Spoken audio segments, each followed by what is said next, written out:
যাচ্ছে কানলা, আর এই দিকেটা চলে যাচ্ছে জিরাট মিষ্টির দোকান আছে, আর এইটা চলে যাচ্ছে সিধে পান্ডুয়া রোড এইটা। আর এই দিকের বাজার আছে, এইটা চলে যাচ্ছে তোমার কানলা, আর এই দিকে আমি যেটা যাচ্ছি এইদিকে জিরাট বলাগড় এই দিকে যাচ্ছে সব যাচ্ছে সিধে একতারপুর, সালালপুর, মুলফালপুর, তারপরে মগরা সব সিধে চলে যাচ্ছে। আসসালামু আলাইকুম, কেমন আছে সবাই?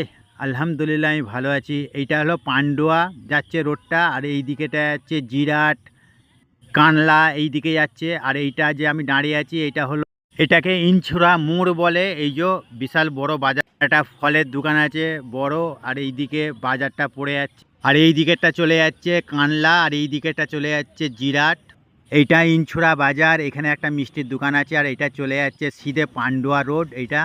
আর এই দিকের বাজার আছে, এইটা চলে যাচ্ছে তোমার কানলা, আর এই দিকে আমি যেটা যাচ্ছি এইদিকে জিরাট বলাগড় এই দিকে যাচ্ছে সব সিধে বাজারটা।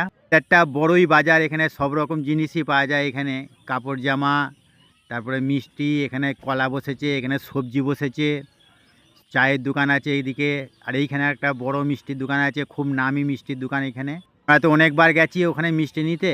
আর এই রোডটা চলে যাচ্ছে সিধে একতারপুর, সালালপুর, মুলফালপুর, তারপরে মগরা সব সিধে চলে যাচ্ছে। আর এখানে একটা ফলের দোকান আছে বড়, খুব সুন্দর এইখানে বাজারটা। এখানে লেখা আছে কানলা পান্ডুয়া ইনছুরা বাজার। এই যে এইটা ইনছুরা বাজার, এখানে একটা বাস এসছে কানলা পান্ডুয়া বাস। এটা এটা কানলা থেকে আসছে। এটা ইনছুরা বাজার। পুরো বাজারটা দেখানো হলো না, পরে আবার একদিন ভালো করে দেখাবো পুরো বাজার।